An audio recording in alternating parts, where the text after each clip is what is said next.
Hi, you want the best sound you can get out of your bass, and I'm going to help you get it. Start with new strings. Um, a 4-string electric bass takes long scale. A violin bass takes short scale. A 5-string bass takes the extra long scale.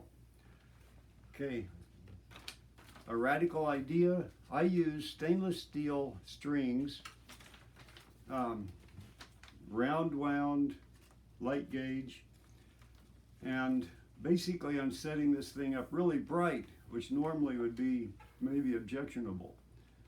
The radical idea is I now lower my string tension, lower my tuning, so an E is actually an E flat, and then right across lowering the other strings too. What this is going to do is to give me more richness, more resonance, and the stainless steel gives me the brightness, so instead of becoming mud, it now sounds good. This is my own opinion. You can do what you want. Okay, so you selected the new strings and you're going to put them on. You have removed the old strings. You want to compare the new strings in length to the old. Trim your new strings to the same length as your old, and otherwise you're going to run into trouble. If you're trying to adjust it, cut them when they're up here, if you cut short, you're going to be buying new strings. Okay, now all the strings are off. You've adjusted them for length. You're going to get some 4/0 steel wool, and you're going to go over, with strings off, you're going to go over the fretboard and polish it. Then you're going to take lemon oil and you are going to put lemon oil on your fretboard, wipe off the excess. That's going to nourish your fretboard. It's going to look better. Good practice.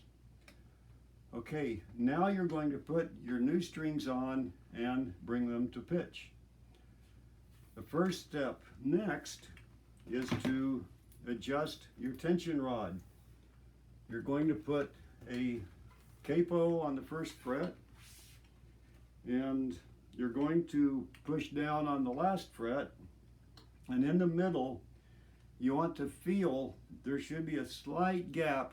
They say the thickness of a credit card, slight gap between the fret and your high string. If the gap is too big, you can take an Allen wrench. The truss rod is in here. It adjusts typically probably down here. Take an Allen wrench, adjust it. You may adjust in the headstock. Okay, so we assume you're happy with the tension rod adjustment. The next step is to check your string height at the nut. You're going to take a feeler gauge that's a 22 thousandths feeler gauge, and you're going to put it in under your E string, and you can try tapping on it. If there's free play, like, oh, that string needs to be taken down, it's too high. Fairly frequently, your nut has the string height being too high, needs to be adjusted. Okay, you're going to go to, in this case, Harbor Freight Tools, could be Amazon, your hardware store, and you're going to buy some jeweler's files, much cheaper than the professional luthier's files.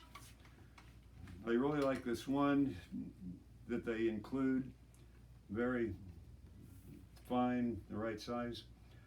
Okay, I'm going to take off the string. I'm going to protect the headstock.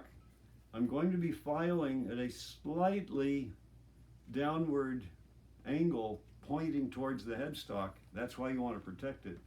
I'm going to take off a little bit of material, put the string back on, tighten it, check it for height, Okay, it needs to go down more. Take the string off, do it some more. I'm going to keep doing that. You're going to get a feel for how much you take off each time. You want to do it slowly because you don't want to take off too much. Supposedly, if you do take off too much and you now have buzzing on a fret, you could, with a string off, take one drop of magic glue, put it in the groove in the nut, let it dry for 24 hours, and start over. Okay, now you want to check the string height at the bottom of the fretboard. I'm going to, again, put a capo here, and I'm going to go to the 12th fret, and I am going to take a ruler. I like it measuring in millimeters. It's 2.4 millimeters height from the fret to the bottom of the string. 2.4. Your high string is 2 millimeters. So if that distance is right, your saddle is correct for height. You can adjust your height here with the saddle, the bridge. In this case, there's a little Allen adjusting screw so the saddle can go up and down for each string. Okay, now adjust your intonation. When I sound the string, I've adjusted it so it's right on pitch. When I go to the 12th fret, it should be right on pitch. Oh, if it's off, what do I do? You can adjust your intonation with the bridge, the saddle. There's an adjustment screw, in this case, a little Phillips, and I can move each segment, each string segment of saddle, I can move it forward or back. Now, so I get this right, I'm going to read it off the page. If it is higher in pitch at the 12th fret, move the bridge back for that string. If it is lower in pitch at the 12th fret, move the bridge in.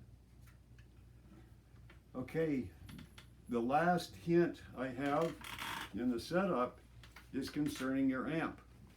For the best tone, in my opinion, is to turn up the gain on your amp until the speaker is almost starting to break up with distortion, and that'll give you the best tone. I hope this helps. Have a good day. Thank you. I cheer you on. Bye-bye.